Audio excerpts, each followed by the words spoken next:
Hey, this is Kevin with MCrider. When was the last time you practiced swerving on your motorcycle? If you're not practicing swerving, it's not going to be there when you need it out on the road. This week on MCrider, we're going to talk about swerving, how to do it, and why you need to practice it.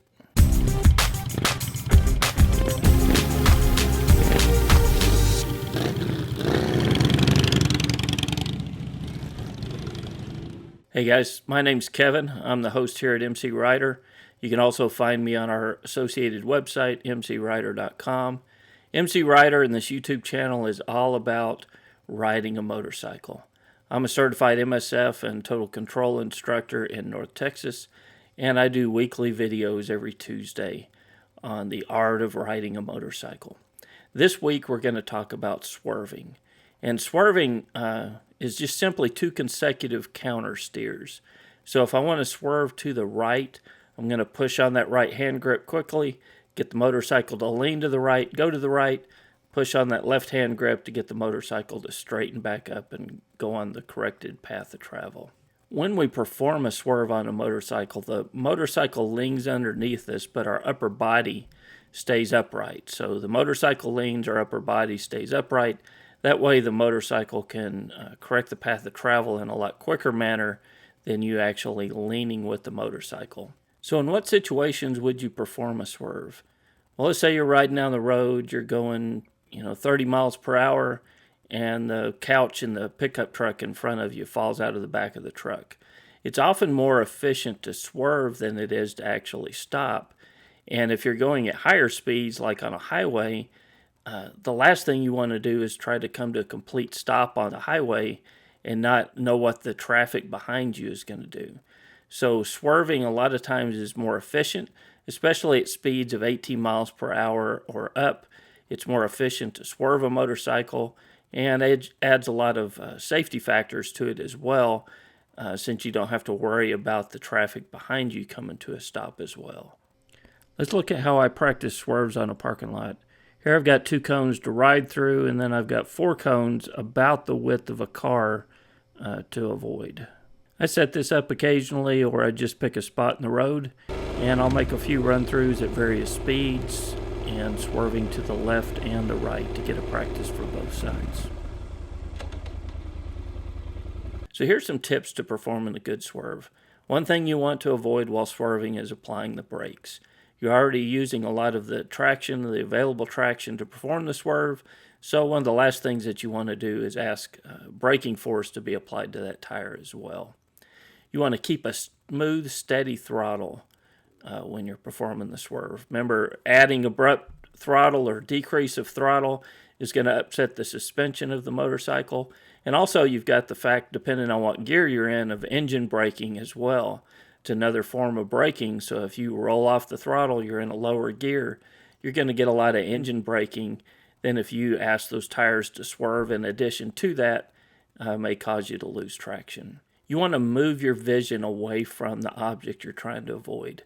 So we've talked a little bit about target fixation in the past, and if you're staring down at that object, that pothole or whatever it is you're trying to avoid, you're a lot more likely to hit it if you're staring at it. So you want to look in the direction that you want the motorcycle to go.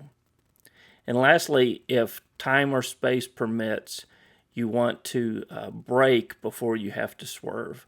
So if you've got the time, you're going down the highway, if you've got time to scrub some of that speed off with the brakes, you can slow the motorcycle down a little bit, then you release the brakes and perform your swerve. Remember, you don't want to combine the two at the same time, so it's that brake or swerve decision. In this case, you're going to brake to scrub off as much speed as you can, then you're going to release the brakes and perform the swerve.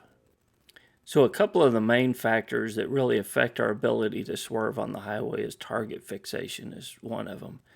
Staring at that object that you're wanting to avoid. We talked a lot about target fixation in episode 6, so if you haven't seen episode 6, go back and watch that, and we've got a complete discussion on target fixation, how you can avoid it. But staring at that object in the roadway is going to really hinder your ability to swerve and to get the motorcycle where you want it to go. So remember, get your head and eyes up away from that object look in the direction or point your nose in the direction that you want the motorcycle to go.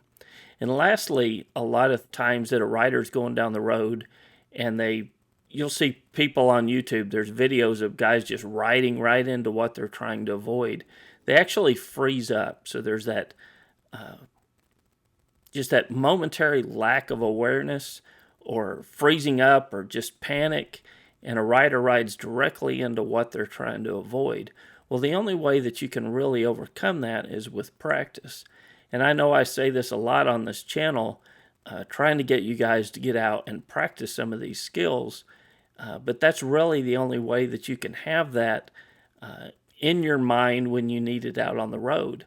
If I practice swerving on a regular basis, it's a lot more likely that when I need it on the road, I'm actually going to be able to perform that swerve than if you're just relying on the one time that you performed a swerve to pass the MSF class to get your license.